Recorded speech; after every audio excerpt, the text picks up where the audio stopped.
பேசலாம் திரு ஸ்ரீகாந்த். இதுக்கிடையில் கடலூர் மாவட்ட ஆட்சியர் நம்மோட இணைப்பில் இருக்காங்க, அவருடையும் பேசிட்டு வந்துடலாம். சார் வணக்கம். கடலூரில் இப்போ சூறை காற்று இருக்கிறது அல்லது மழையும் தொடங்கி இருக்கிறது. என்னெல்லாம் முன்னேற்பாடுகள் செய்திருக்கீங்க? பொதுவாக கடலூர் மக்களுக்கு ஒரு தானேக்கு பிறகு ஒரு மனநிலை இருக்கும், காற்று கொஞ்சம் அதிகமாக வீசினாலே ஒரு கவலையோடு கவனிக்கக்கூடியதாக இருக்கும். கடலூர் மாவட்ட நிர்வாகத்தில் என்னெல்லாம் முன்னெச்சரிக்கை நடவடிக்கைகள் எடுத்திருக்கீங்க சார்? வணக்கங்க. இந்த புயல் ஃபெஞ்சல் புயல் நமக்கு டீப் டிப்ரெஷனாக ஃபார்ம் ஆன டைம்லேருந்து டிஸ்ட்ரிக்ட் அட்மினிஸ்ட்ரேஷன்லேருந்து நம்ம நிறையா முன்னெச்சரிக்கை நடவடிக்கை எடுத்துகிட்டு வந்திருக்கோம். குறிப்பாக நம்ம வல்னரபிள் பாயிண்ட்ஸ் நீங்கள் ஏற்கனவே சொன்ன மாதிரி ஏற்கனவே கடலூர் மாவட்டங்களில் எங்கெங்கெல்லாம் டிசாஸ்டர் ஸ்ட்ரைக் ஆயிருக்கோ அதன் அடிப்படையில் நாங்கள் ஒரு 61 ஸ்பாட்ஸ் ஐடென்டிஃபை பண்ணியிருக்கோம். வல்னரபிள் ஸ்பாட்ஸ், ரொம்ப பாதிக்கப்படக்கூடிய பகுதிகள் அப்படின்னு. அங்கே நம்ம temporary shelter, cyclone shelters, multipurpose evacuation shelters எல்லாம் தயார் நிலையில் வச்சிருக்கோம்.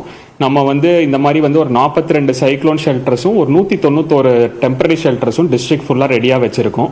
இங்கே போதிய உணவு வசதிகள், தண்ணீர் வசதிகள், கழிப்பறை வசதிகள், பேக்கப் பவர் ஃபெசிலிட்டிஸ் எல்லாம் என்ஷூர் பண்ணியிருக்கோம். இது போக நம்ம ஒரு 21 இன்டர் டிபார்ட்மெண்டல் டீம்ஸ் கிரவுண்டில் இருக்காங்க. இப்போ ஒரு தாலுக்காலையும் அண்ட் ஒரு பிளாக்லையும் இன்னைக்கு நைட் டியூட்டி ஃபுல்லாக டீம் இருக்காங்க. ஃபீல்டுலையும் நம்ம களப்பணியாளர்கள் இப்போ இருக்காங்க. இது போக நம்ம கலெக்டரேட்ல 24/7 ஒரு கண்ட்ரோல் ரூமும் ஃபங்க்ஷன் ஆகிட்டு இருக்கு. பப்ளிக்கு ஏதாவது கிரீவன்சஸ் இருந்தால் கால் பண்றாங்க, நம்ம உடனுக்குடன் அதை சால்வ் பண்ணிட்டு இருக்கோங்க. மீனவர்களுக்குன்னு தனிப்பட்ட முறையில் கவனம் செலுத்தியிருக்கீங்களா? ஏன்னா ஏற்கனவே அவங்க கடலுக்கு செல்வதில்லை, கூடுதலாக மீனவர்களுக்கான அவர்களுக்கான முன்னேற்பாடுகள் அப்படின்னு என்ன செஞ்சுருக்கீங்க? அண்ட் கடலூருக்கான ஸ்பெசிஃபிக் டேட்டா ஏதாவது உங்களுக்கு வந்திருக்கா? நீங்கள் ஏதாவது ஐஎம்டி உள்ளிட்ட அந்த ரீஜன் ஸ்பெசிஃபிக்காக சில நேரங்களில் டேட்டா கிடைக்கலாம், அப்படி ஏதாவது உங்களுக்கான அறிவுறுத்தல்கள் இருக்கா? இல்லை, இப்போ ஃபிஷர்மேன் பொறுத்த வரைக்கும் நமக்கு கோஸ்டல் வில்லேஜஸில் நம்ம ஃபிஷரிஸ் டிபார்ட்மெண்ட் த்ரூவாக ஒவ்வொரு ஃபிஷிங் வில்லேஜுக்கும் நம்ம ஒரு வாலண்டியர் மூலமாக நம்ம போயிட்டு அவங்களுக்கு சென்சிட்டைஸ் பண்ணியிருக்கோம், அவேர்னஸ் கிரியேட் பண்ணியிருக்கோம், இன்ஸ்ட்ரக்ஷன்ஸும் கொடுத்துருக்கோம் இந்த மாதிரி சீக்கு போகக்கூடாதுன்னு. இன்றைக்கி தேதிக்கு நம்ம ஃபிஷர்மேன், கடலூர் மாவட்ட ஃபிஷர்மேன் யாரும் சீல இல்லை, எல்லாரும் சேஃபாக இருக்காங்க. ஐஎம்டி ஃபோர்காஸ்ட் பொறுத்த வரைக்கும் இப்போ நமக்கு கடலூர் மாவட்டம் இன்றைக்கும் நாளைக்கும் நமக்கு ரெட் அலர்ட் கொடுத்துருக்காங்க. இப்போ நம்ம ஹார்லி பேசிஸில் ரெயின்ஃபால் மானிட்டர் பண்ணிட்டு இருக்கோம். சோஃபார் இப்போ நமக்கு கடலூர் மாவட்டத்தில் சிச்சுவேஷன் கண்ட்ரோல்டாக இருக்குது. அண்ட் நம்ம ப்ரிப்பேர்ட், நம்ம வரப்போகிற ரெயின்ஸையும் டேக்கிள் பண்ணுறதுக்கு ப்ரிப்பேர்டாக தான் இருக்கும். நன்றி திரு ஆதித்ய செந்தில்குமார். ஏன்னா கடலூரை பொறுத்த வரைக்கும் தொடர்ச்சியாக பேரிடர்களை சந்திக்கக்கூடிய ஒரு மாவட்டம். டிசம்பர் வரைக்குமே முன்னேற்பாடுகள் தேவைப்படலாம், ஆனால் இப்போதைய நிலையில் மக்களுக்கு நம்பிக்கை தரக்கூடிய பல்வேறு அம்சங்களை குறிப்பிட்டிருக்கீங்க. நிகழ்ச்சியில் பங்கெடுத்து உங்கள் கருத்துக்களை சொன்னதற்கு மிக்க நன்றி. திரு ஸ்ரீகாந்த், இதில் நம்ம பேசிகிட்டு இருந்தோம், இந்த டேட்டா பார்க்கறது அல்லது கணிப்புகள் எவ்வளோ தூரம் நம்ம சரியாக வந்திருக்கோம். திரு பொன்ராஜ் சொன்னார், நம்மக்கிட்ட ரேடாரில் தொடங்கி இன்னும் சரி செய்ய வேண்டிய அம்சங்கள் இருக்குது. டெரேனை சொல்லிட்டுலாம் நம்ம அது இந்தியாவில் கணிக்க முடியாதெல்லாம் சொல்ல முடியாதுன்னு ஒரு ஆர்குமெண்ட் வச்சுருந்தாரு. எப்படி பார்க்குறீங்க? இல்லை, ஒரு பேரிடரும் ஒரு லேர்னிங் தான். இது எடுத்துட்டு தான் நம்ம போனோம். வெதர் ஃபோர்காஸ்ட் பொறுத்த வரைக்குமே நம்ம அந்த புரிதலோட தான் இந்திய வானிலைத்துறை பண்ணிட்டு இருக்காங்க. இப்போ மான்சூன் மிஷன் அப்படின்னு சொல்லிட்டு இந்திய வானிலைத்துறை ஆரம்பிச்சிருக்கிறது மான்சூன் மிஷன் 1, மான்சூன் மிஷன் 2ன்னு சொல்லிட்டு இப்ப செகண்ட் மிஷன் வரைக்கும் வந்திருக்காங்க. ஸோ இந்திய வானிலைத்துறையும் இந்த கணிப்புகளை மேலும் சரி செய்வதற்கான முயற்சிகள் கண்டிப்பா எடுத்துட்டு இருக்காங்க. இது ஒரு ப்ராசஸ், அது டைம் ஆகும்.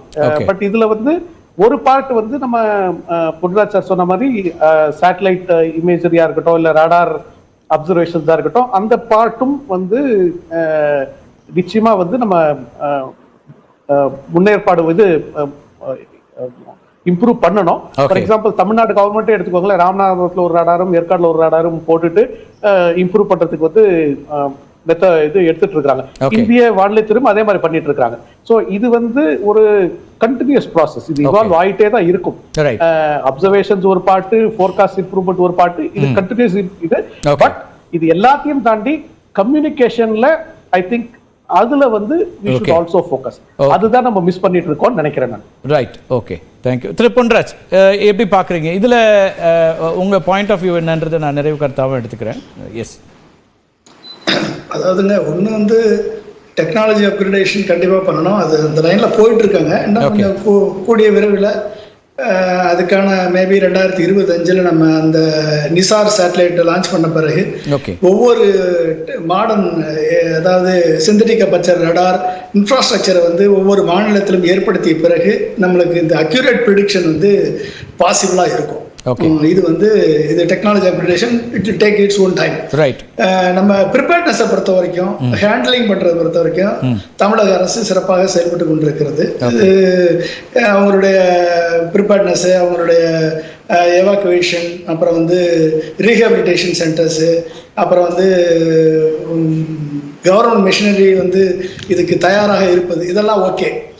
இதில் ஒரே ஒரு விஷயங்களை வந்து நான் பார்க்க நினைக்கிறேன். என்னன்னா, இதில் மேஜர் ஃபோக்கஸ் வந்து தமிழக அரசுக்கு, அது திமுக அரசாக இருந்தாலும் சரி, அதிமுக அரசாக இருந்தாலும் சரி, ரெண்டு அரசுகளுமே என்ன சொல்றாங்க அப்படின்னா, எவ்வளவு குயிக்கா நாங்கள் தண்ணியை வெளியேற்றுகிறோம், கிட்டத்தட்ட ஆயிரக்கணக்கான மோட்டார்களை வைத்து நாங்கள் தண்ணியை வெளியேற்றுகிறோம் என்றுதான் வந்து இதுக்கு தான் போட்டியா இருக்கு. ஆக்சுவலா என்ன இருக்கணும் அப்படின்னா, இது எல்லாமே ஆக்டிவா செயல்படுறாங்க, அதை பாராட்டுறோம். அதே நேரத்தில் எவ்வளவு தண்ணியை வந்து இந்த ஸ்ட்ராங் வாட்டர் ட்ரைனேஜ் சிஸ்டம் வச்சிருக்காங்க, பக்கிங்ஹாம் கெனால் இருக்கு, அடையாறு, கூவம், இத்தனை ரிவர்ஸ் இருக்கு, எத்தனையோ கெனால்ஸ் இருக்கு வந்து உள்ள ஜாயின் பண்ணுது. இதை எல்லாமே வந்து இதுவரைக்கும் ஒரு ப்ராப்பரான இன்ஃப்ராஸ்ட்ரக்சர் இருந்துச்சுன்னா 10 சென்டிமீட்டர் மழை பெய்தால் இவ்வளவு தண்ணி தேங்க வேண்டிய அவசியமே இல்லை, இருக்கக்கூடாது. 20 சென்டிமீட்டருக்கு மேல மழை பெய்கிறது என்று சொன்னால் அந்த தண்ணி தேங்கலாம், அதை வந்து வடியலாம். இது ஒண்ணு. அப்ப அடுத்து ரெண்டாவது என்னன்னா, எவ்வளவு தண்ணியை வந்து நம்ம கடலுக்கு அனுப்பணும் என்பது வந்து எஃபிஷியன்சி கிடையாது. எவ்வளவு தண்ணியை நம்ம வந்து நிலத்தடி நீராக சேமித்தோம் என்பதில் தான் வந்து ஒரு அரசினுடைய திறமை வெளிப்படும்.